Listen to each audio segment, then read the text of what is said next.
What's up, guys? So a lot of you that subscribe to me, you probably know me for my videos that pertain to boxing, kickboxing, Muay Thai, where I make these long-winded explanation videos for the finer details like the defense, the stance, the counters, okay, the combinations, all that good stuff.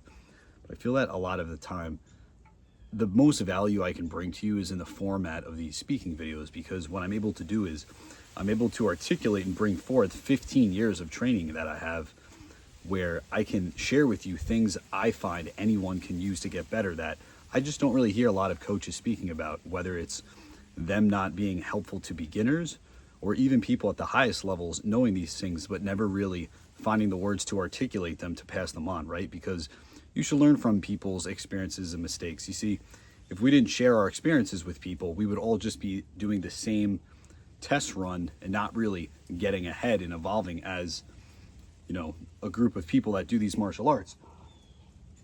So the first thing that I think anyone can benefit from is the idea of knowing that even if you're a pro fighter or just a guy that trains, what you do outside of work can massively affect what you do in the gym. Because whether you're training, you know, for self-defense 1 day a week, or whether you're training recreationally 3 days a week, or whether you're an amateur fighter training 5 days a week, I don't think a lot of people put thought into the optimization of their training program, right?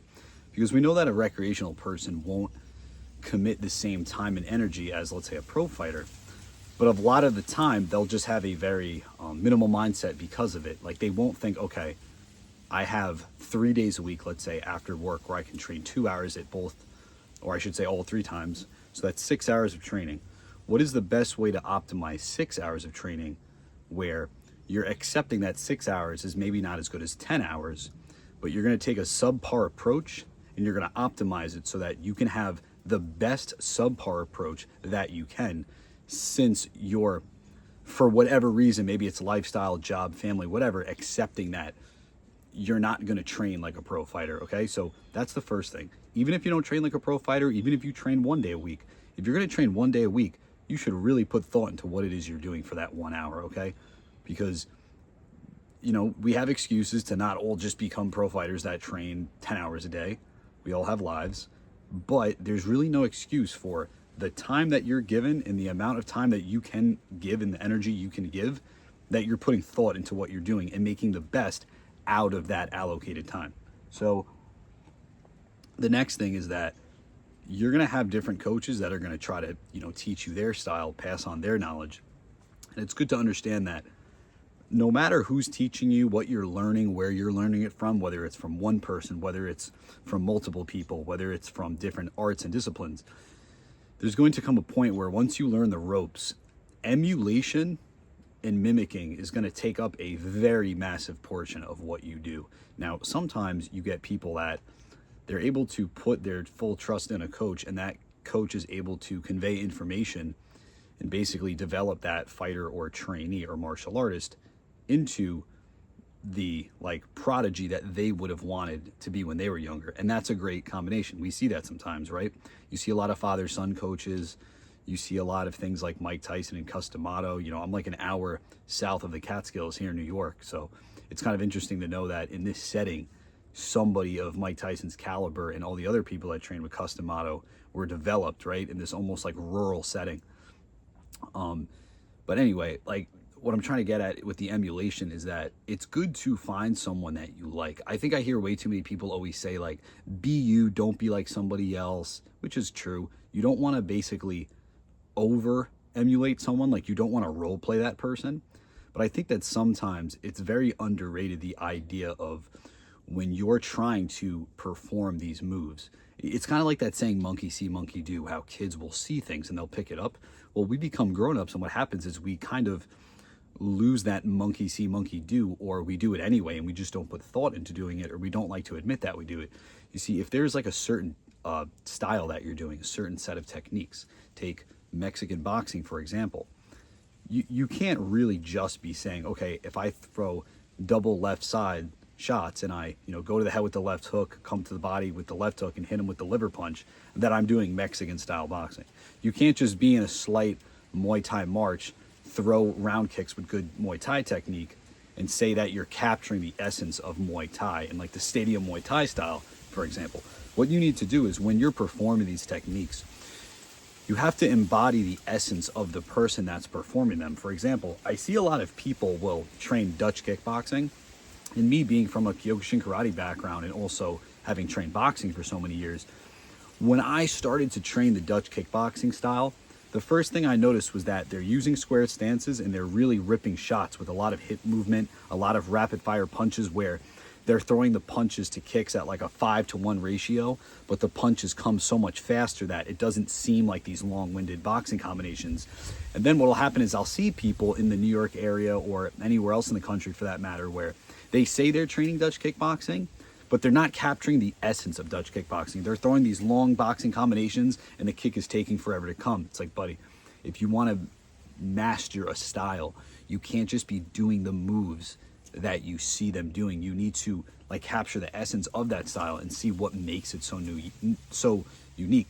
Like if you want to fight with a stadium Thai style, you really got to get light on the balls of your foot. You got to get good at transferring the energy from left to right and being able to check and defend at any stance. If you want to use like a Floyd Mayweather Philly shell, you have to see how Floyd sets traps and how he has a very active lead hand and how he's always in a rhythm. You can't just pose in front of a guy with the shoulder roll expecting you're going to deal with the right hands by slipping with the shoulder roll and you're just going to, pull counter them. You need to see the deeper side of what they're doing.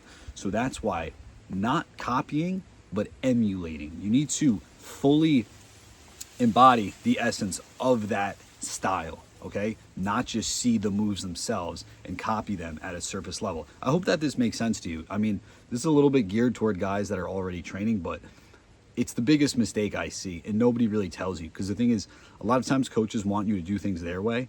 They don't really give you the permission, so to speak, to see and emulate, which is something I feel like everyone I know that's good does or has done at some point anyway. So why not me just tell you straight up right now? Emulation is one of the highest forms of skill development, okay?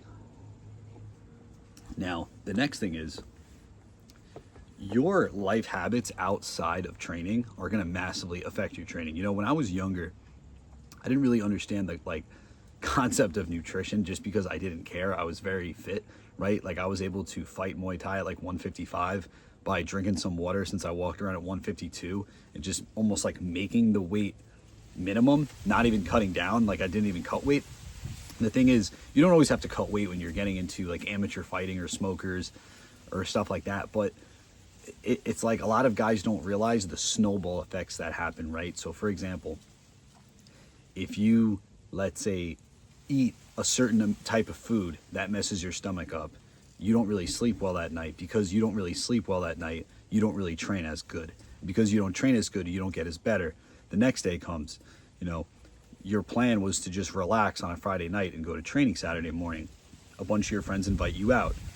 You drink alcohol, you hang out. Okay, maybe the alcohol, doesn't actually affect your performance, right? Like there's no cohesive proof that marijuana or alcohol actually makes you perform any less good the next day. Maybe only have a couple of drinks. But it's like the social aspect of that stuff keeps you out longer. Now you get shit sleep. Now you skip training altogether or you don't even go. So you see what I'm saying? Like when I was younger, I used to always feel that you'd get like these older guys would tell you, don't do this, don't drink, don't hang out with friends, like stay away from girls, like don't get in trouble. And you just feel like it's like that uncle stuff talking. But like I guess I'm at the point now where because I'm 30 years old, I'm unk, right? I understand why all this shit matters because I understand the butterfly effect, the fucking chain of events that happens. Like, like me personally, I've realized that, caffeine is something I can use to get good training, but I can actually time it wrong. I can actually take my caffeine too early and get a crash early, or if I take it too late in the day, I get good training late in the evening, but then I can't sleep. And then the next day I don't train at all because I didn't sleep good that night and I got to wake up at 4 a.m. the next day for work. So what starts to happen is you see how all of these habits you have outside of training really do affect your training, even if they don't affect performance, right? People always think like, does it affect performance or not? They're missing the point. It's like these habits are fucking you up habitually. You're training suffering because you're not on point when you're not training, which, brings me to my next topic, which is like you don't always need to train at a specific time, but I think that it's good to have almost like a set number of times that you want to train a week. And I'll tell you why. Because sometimes, like, if you're making the conscious decision to train or to slack, I think that if you hold yourself to some kind of a standard, it will definitely get you in the gym and help you make that decision if you're maybe like really tired that day, or really just not feeling it, or whatever it is. You don't have any reason to go train. You don't have a fight coming up. You're just a recreational martial artist, but you do want to train hard, but now you're just not feeling it, and what you truly want and what you're feeling in this moment isn't matching. Because I'll tell you why. I know a lot of runners that they won't just be like, oh, I'm busting out 5 miles 5 days a week. They'll actually give themselves a set number of miles to run a week, and as long as they complete that, they feel satisfied. And that's a very good idea, and I'll tell you why. Because a lot of times, like, I notice people have like a really good training session, and then they kind of like chill out, like, okay, well, I'm gonna be here tomorrow again, so let me not kill myself. But then the problem is, like, you don't know how you're gonna feel tomorrow. If you're having a good day, maybe you should just crank out that workout. And then maybe if you haven't had the best week, you can get in there, and a half a workout is better than no workout, right? Because it's like, rather than you just saying like, screw it, this wasn't a good week, that little voice in your ear that wants to hold that standard constantly, it'll get you in the gym. And the standard doesn't have to be crazy, right? Like, you don't have to train so hard if you're not like a fighter or a professional, but just having a little bit of a standard for yourself keeps you honest. And the one thing I've noticed is that most people I know that get into jiu-jitsu or boxing or kickboxing, Muay Thai, whatever, they like it and they train hard, but they have like no standard for themselves. There's no voice inside their head that's like, I only trained once this week. And with me, like, I'll be honest, right? Life gets in the way. I don't always train as much as I want to. But I think that having that standard and almost like beating yourself up a little bit is good. Like, because you should feel that way, right? Like, if you don't train, you should feel like a lazy sack of shit. Because that's good. Because that means that at least the next day, when you get better sleep or your day off or whatever it is, you'll hit it harder because you have that guilt built up. A lot of these guys or girls, whatever, like, they just don't care. And then, 4 days a week of training turns into 3 days, and eventually turns into 2 days. And then before you know it, months go by and you're like, I don't even train anymore. And a lot of times I like meet people that will tell me about how they used to train all the time and all this stuff. Oh, I used to box Golden Gloves. I used to train jiu-jitsu, but I stopped at purple belt, never really got around to the black belt. And my question is like, why? I know that you probably didn't just quit one day to another. What it is was there was probably a slow period where you just were training less and less, and you didn't really see it happening before your very eyes. Like me, there was different times in my life where I trained harder or easier depending on what's going on in my life, how busy I am. But the one common denominator is I've always trained. Like, I've always at least trained, if I'm being honest, like, even if there was weeks where I only trained once a week, I think if I averaged it out, I always trained at least 2 to 3 to 4 days a week, And I just feel like there's people I know that will be like very into this stuff. They're competing. They're going like 2 times a day, like 5 days a week.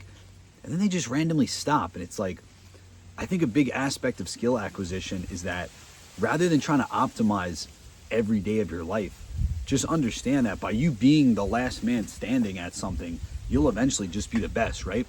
Like, I think that a lot of times we kind of credit the people that are able to get something done in a short amount of time or get good at something in a short amount of time. But nobody really gives credit to the idea that, like, no one really cares about where you end up. And what I mean by that is, like, if you go really hard with, let's say, Muay Thai, but then you go to the army, you can become the most, let's say, badass, like, Green Beret and do all these other badass things. But if they have nothing to do with Muay Thai, some guy that was like a recreationally training when you were competing, he might be better than you in 5 years and kick your ass in Muay Thai. And it's like, oh, well, I went to the army and became a Green Beret. It's like, yeah, I mean, because that's what was important to you. What was important to this other person was getting better at Muay Thai. So the fact of the matter is, they can kick your ass now. Like, do you know what I mean? Like, there's this strange thing where it's like, people, I think that most martial artists, especially young guys, what ends up happening is, like, you want to be good at your martial art when it's convenient for you. Like, when you're young, it's cool to be good at martial arts, right? Like, you got social media, If you're a good grappler, you get to show all your friends. You know, if you're like a good fighter, you get to almost like in your high school years get the credit of being like an athlete without having to use the high school sports as your only outlet for getting that kind of clout. You know what I mean? It's human nature. Like, people want that clout, they want that respect. The thing is like, nobody wants to play the long game where your crowd of friends right now, you might not get good in time to get that respect that you're looking for right now. But in 10 years from now, people move on, you get older, you might move, you end up in different places, and then those new people in your life are going to meet a version of you that's been training for 10 years. And the funny part is, you're not going to want that recognition. You're going to probably receive more respect than you ever have, and you're not even really going to care, because you're going to realize how superficial that thinking was.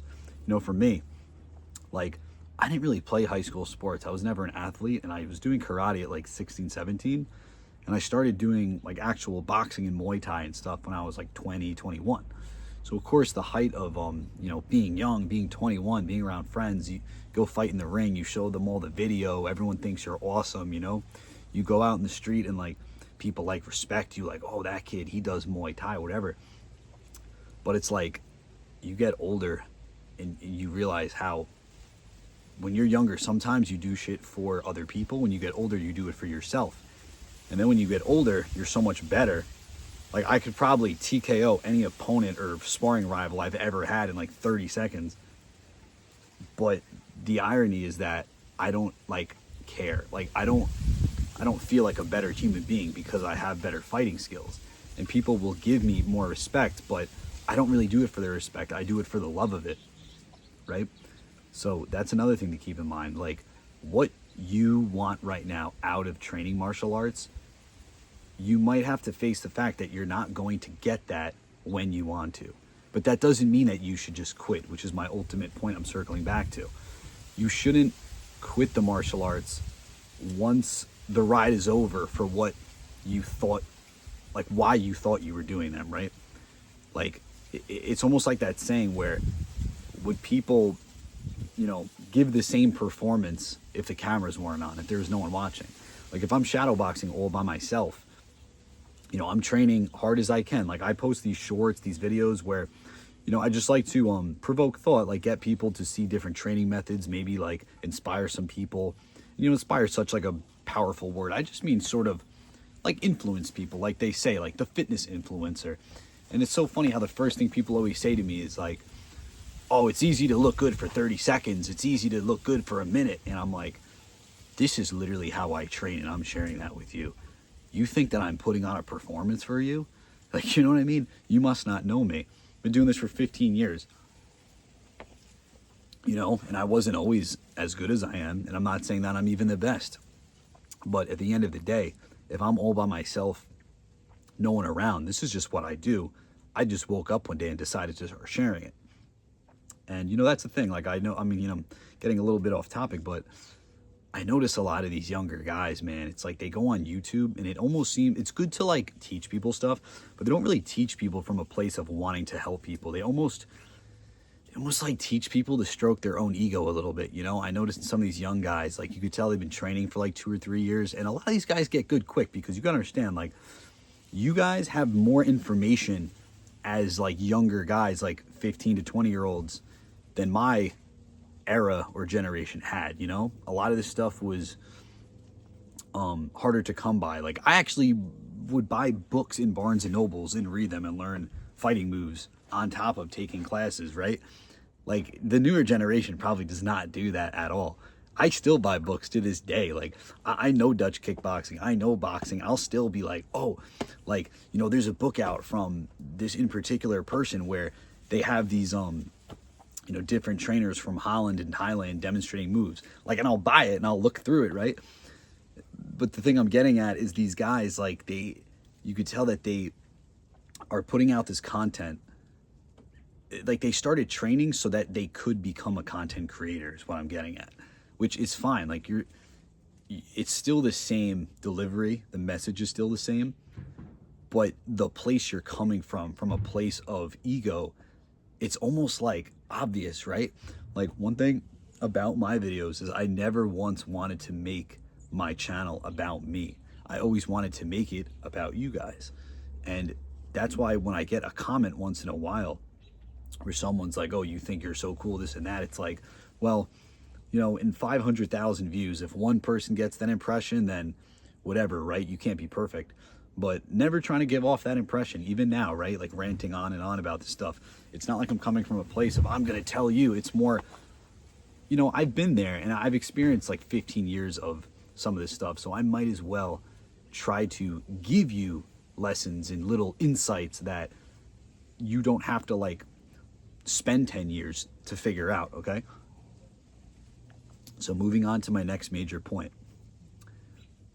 Understand that you're going to hear a lot of debates of, is strength important for fighting? Is it only important for grappling? Is it important for striking and grappling? Well, let me tell you my philosophy, right? Because one thing about me was I was trained in powerlifting by a really good competitive powerlifter who also had a degree in exercise science, bachelor's, and he taught me a lot of good stuff. And when I would meet fighters and coaches, I would realize that, hey, you guys might be in this game for a long time, but you don't really have the sort of like textbook knowledge that I have. And you're kind of seeing this from this biased standpoint of trying to act like strength and resistance training for a fighter is any different from a regular powerlifter. So here's my philosophy, right? It makes sense that strength shouldn't really apply to fighting directly, or let's just say striking, because you're not performing strength exercises. But in just my experience, I realized that a lot of times guys can often be born, whether they're skinny or whether they're fat or husky, whatever kind of build they have, if they don't have a lot of lean muscle mass, they would probably be better adding a good amount of muscle mass, maybe 10 to 20 pounds. And I'll tell you why. Because think about the idea like, okay, you're 17, right? Or let's make you a little bit older. Let's say you're 21. You're already fully grown. You're 5'10", and you're 145 pounds. You're kind of a thinner guy, but you're a lean guy. You look athletic, right? Most coaches would look at it like, okay, don't even bother strength training, because if you lift like a bodybuilder and you pack on muscle, you're then just going to be in a bigger weight class, and it almost doesn't even make sense because now you're just proportionally the same size as your opponents. They're going to be punching harder. They're going to have more natural body weight. And you're actually a 145er that maybe put on muscle and now you're at 155. But let me tell you why I disagree with that. I think that if you were already born with a lot of muscle mass, that would apply. But I think that usually when you're born, I don't want to say frail, but like when you're born kind of skinny, like I was, or you're born like chunky and there's no lean muscle mass under that fat, you have everything to gain from just putting on like 10 to 20 pounds of muscle, because in that newer weight class, you'll be like so much more of a force to be reckoned with, right? Because I'm saying this for people specifically that are going from like no muscle to a pretty good amount of muscle mass. You know, people don't realize, like, if we're talking your lean muscle mass is not that much, you put on 10 to 20 pounds of lean muscle, it's gonna show. It's gonna change everything you do, whether it's boxing, whether it's clinching, whether it's kicking. Everything is gonna feel different. Okay, I understand if you're 225 all muscle, you've been lifting your whole life, you're 30 years old, and now you want to take up, you know, boxing or kickboxing. There's no point to add more lifting to your protocol, right? And if anything, you're trying to fit into a weight class and get smaller. But I'm telling you, don't believe the hype of like strength training is bad and weights make you slower and all this stuff. You have everything to gain from putting on 10 to 20 lean pounds of muscle, okay? This is something that I didn't really know was a good thing at the time I did it, but later in life realized I was very glad I did it. And I was very glad I went that route of investing time into powerlifting. And the thing is, you know, a lot of times people talk about like powerlifting or bodybuilding or, you know, lifting for fighting. Listen, there's no such thing as lifting for fighting. A lot of that stuff's bullshit. Really, just stick with the basics. Bench, squat, deadlift, overhead press. You have push-ups, you have weighted pull-ups. I mean, really, to be honest, whether you're doing calisthenics, bodybuilding, or powerlifting, it's like, really the rep range is what determines it, right? Because if you're doing push, people say like, oh, calisthenics are good for fighting, but not bench press. Well, here's the thing. I mean, if you're doing reps of 20, that's a high rep range. If you're doing reps of 12, right, something like that, that's called hypertrophy. You're going to tear your muscle, it's going to heal. If you do something like 4 to 5 reps of strength, now you're taxing your central nervous system. It's going to adapt and get stronger, and you're not going to tear the muscle fibers as much as when you do like a bodybuilding workout. So that's really good for fighters training strength, because it basically demands your body to recruit more muscle fibers to create more strength while not really tearing your muscle too much and making yourself sore. So that's why it makes more sense to couple powerlifting with boxing, let's say, rather than trying to have a whole bodybuilding split on top of doing, you know, dozens of rounds a week of boxing. So that's my opinion with that. Just thinking if there's anything else. There was definitely one more big one. I'm trying to remember. Let me sip this coffee and see if I remember it. Okay, last bit of advice. Now, this one, a lot of these people might disagree with what I'm telling you. You just got to trust me, bro. All right, so understand that your outfit and your style and your preference holds so much more power than you'd expect. You know, a lot of people that are into martial arts, they always say how it's so mental, it's so psychological, but nobody ever dives deep into the specifics of that. And understand that like so much of how you move is very based on the way that you perceive yourself. And when you can see yourself in a mirror with a certain style, clothing style, with a certain look of your body, a certain body fat percentage, a certain hairstyle, a certain way you carry yourself, you now know that when you're performing moves and you're imagining yourself from a third person, like an eagle eye, performing those moves, you know that you look good, you feel good, and you'll perform good. This is so underrated. And I think that that's why, on top of finding your own martial arts style, it's hard to explain, but you almost have to find your own like groove, your own clothing style, your own like code that you live by, your own way of navigating the gym and the social circles you'll meet when you get into martial arts. It's just crazy how everyone that's really good does this, but nobody ever articulates it and kind of tells the new guys to do it, you know?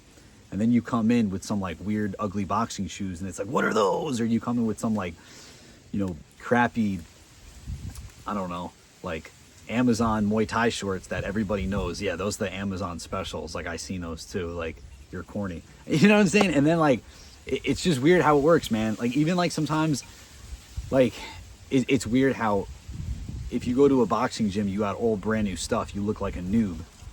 But it's like you look like a noob if they know you're a noob. But if you don't look like a noob and you have all this new stuff, they respect you as if you're like someone with a lot of experience. You touch gloves, all of a sudden, they're not trying to bully you from the moment the bell rings because they perceive you differently. There's so much psychology that goes into this stuff. And I hate when you get like trainers or martial artists where they just act like none of this matters. It matters so much. Like people don't even understand how much it matters. It's fucking crazy. It could be the margin of winning or losing a sparring round or a fight, you know, like it's almost so hard to put into words, but it's like there's almost like a psychological warfare to this shit. Like I remember when I was starting out, I didn't have like a lot of money to buy nice shit, so I'd get hand-me-downs or I would like sort of outfit myself in whatever I had. Like I would wear like the black Asics wrestling shoes as my boxing shoes. I would wear like the basketball shorts from Walmart with the stripe down them as my Muay Thai shorts. And I remember like I trained in a YMCA basement, so when I would go to these nicer Muay Thai gyms and like more upscale places with active fighters, I'd see these guys and like, you know, they had these like nice uniforms on and I'd be like, whoa, these guys are legit, you know, like they got the fucking these like fancy Muay Thai shorts from companies I've never seen. I'd get on the website, oh, Muay Thai addict, fucking, you know, and it's like all of a sudden you buy those clothes and then you start feeling official and you realize, hey, maybe these guys aren't even that much better than me. Maybe just the thing that was bridging that mental gap, that disconnect, was the fact that they look official as shit. And maybe a part of me knows that I look a little bit like a goofball. And now you put me in some good clothes and all of a sudden I'm like feeling better, you know what I'm saying? And it's like, yeah, if you have a really strong mind, maybe this doesn't apply to you. And if you know about it, maybe it doesn't apply to you. Like I can go wear Walmart basketball shorts and a XXL white t-shirt and do just as good in sparring because I understand this phenomenon.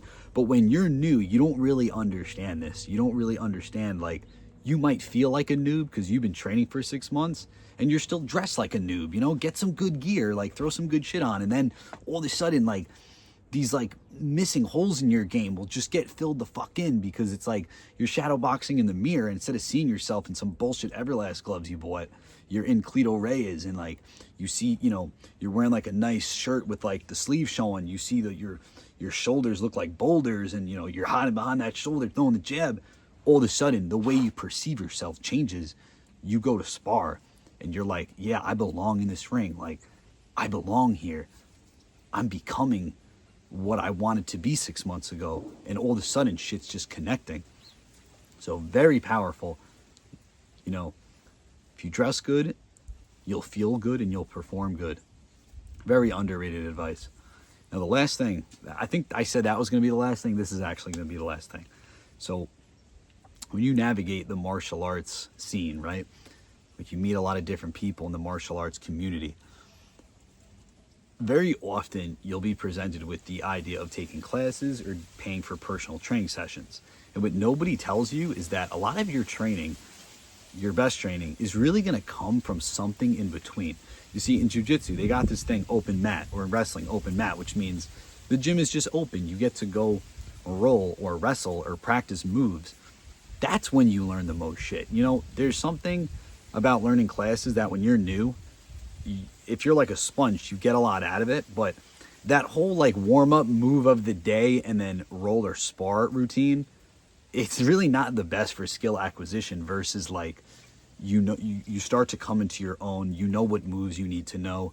You ask questions. You meet the right people that will give you those answers. You know, for me, like, I was pretty lucky to always get trained in martial arts for essentially like free from different people. But I don't really feel like I was lucky. I feel like it was more like you make connections and you meet people, right?